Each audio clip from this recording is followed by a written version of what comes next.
Are you thinking of putting your primary residence in an LLC?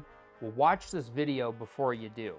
I'm Ted Sutton, and this is Direct Answers from Corporate Direct. Now, before we get started, please make sure to like, subscribe, and leave a comment if you have any general questions about anything. This video topic comes to us from John B. because he commented on one of my videos. John B. asks, can I buy a house under my LLC and rent it to myself?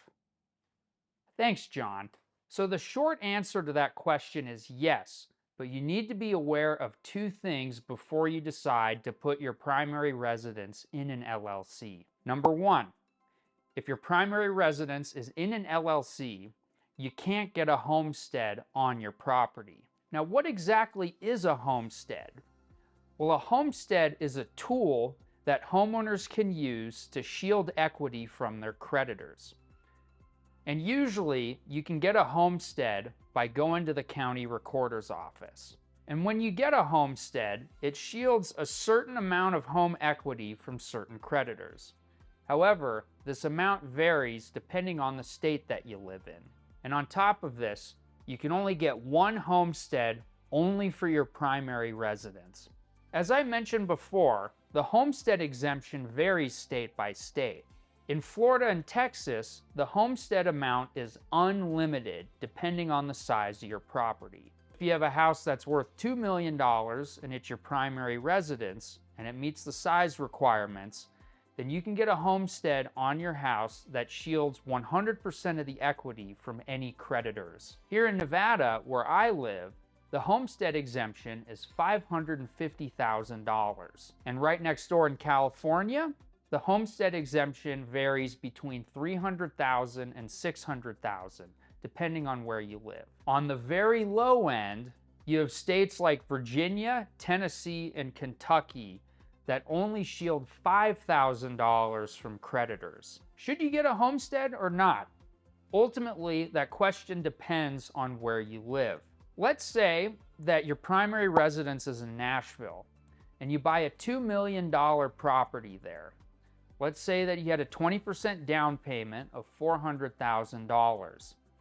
If you got a homestead on your property, that homestead would only shield $5,000 from creditors.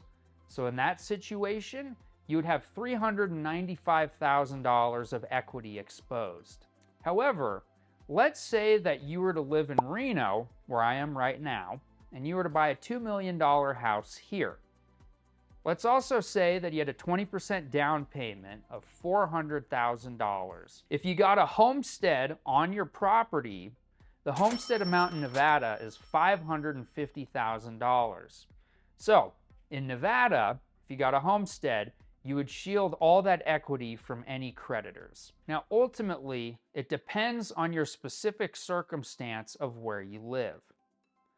However, the one thing that you need to know is that if you hold title to your primary residence in an LLC, the homestead exemption is not available to you. The second thing you need to know is that if you hold title to your primary residence in an LLC, the depreciation benefits are not available to you. So what exactly is depreciation?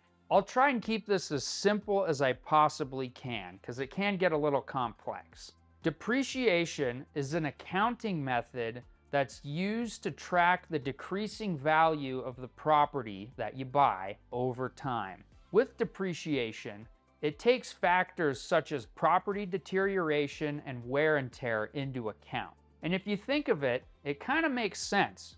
Because if you move into a new home, you're going to have to make repairs over time and things will deteriorate. So what specific time period is used to track depreciation for residential properties? Well, as it stands right now, this time period is 27.5 years. However, depreciation is unavailable if it's for your primary residence. It's only if you have rental properties.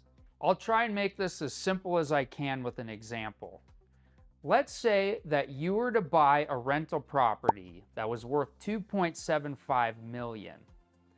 Well, because you can depreciate the property over a 27.5 year time period, you would save $100,000 each year on your taxable income. So with depreciation, there definitely are some tax benefits available. After all, in that example, you get to save $100,000 from taxable income every year over that 27.5-year period. Depreciation is a really complex topic. There's several different ways to calculate depreciation, and there may be other tax benefits available to you. But what you need to know is that depreciation is not available to you if you hold title to your primary residence in an LLC.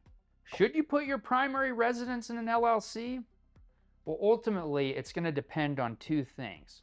Number one, it depends on the specific homestead exemption that's available to you in your state. If you live in a state that doesn't have a large homestead exemption, like Virginia or Tennessee, then you may want to put your property in an LLC. And second, a lot of this depends on the value of your primary residence. If you had a house that was worth $10 million and you lived in a state that had a very small homestead exemption, it may make sense for you to hold title to your primary residence in an LLC. You can put your primary residence in an LLC, but there's some things that you need to weigh before you make that decision. I'll see you next time. Hold on, I'm not done yet. If you're looking to start a business, click the link in the description below and schedule a free 15-minute consultation with us. Also, make sure to check out the Corporate Direct website and subscribe to our newsletter, where we'll send you a lot of good information on corporate law amongst other things. And as always, make sure to like, subscribe, and leave a comment if you have any general questions about anything. I'll see you next time.